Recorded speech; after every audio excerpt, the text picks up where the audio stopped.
ইচ্ছা যেন তার পূর্ণ করে।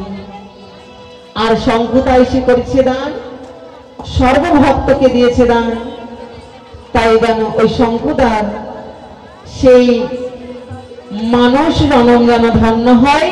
আর এই রকম সেই ভক্তির সঙ্গ করতে পারে আর যাগযজ্ঞ অনুষ্ঠানে যেন দান করতে পারে। তাই সবাই মিলে একবারে জয় ধ্বনি দাও, জয় জয় মঙ্গলে সাজে দিয়েছে, জয় জয় আপন আপন গুরু গোবিন্দ কি। তাই চলো সর্বপ্রথম ছুটে যাবে গণেশ ঠাকুরের মন্দিরে। ওই আমি বন দিলাম গো জানো,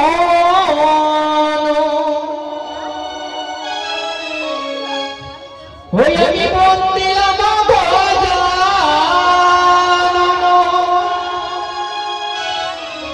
ওই না দেবের প্রধান হুকুমাতা হল পার্বতী পিতা পঞ্চানন।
জড়ানো হলো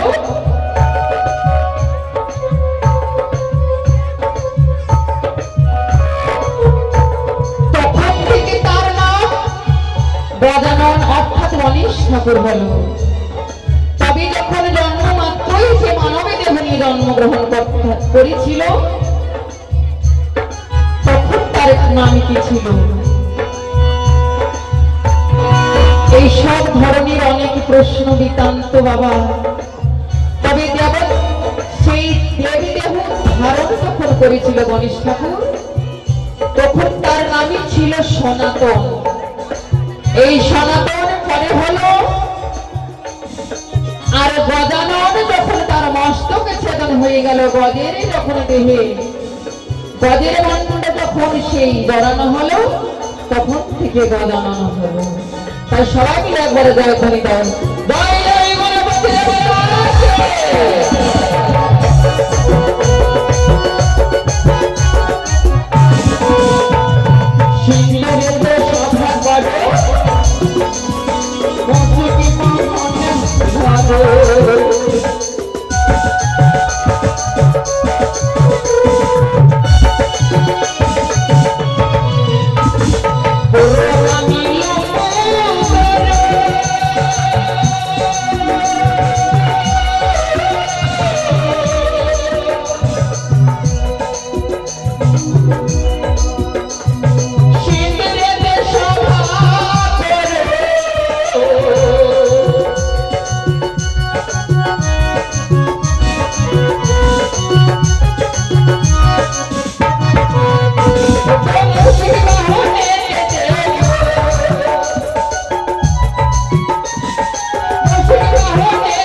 গণেশ ঠাকুরের চরণে দান করেছে এক পিতৃ সমতুল্য। অগ গণেশ ঠাকুর, তুমি তার সর্বদা সুবুদ্ধি দিও আর সেই বিঘ্ন নাশ করো।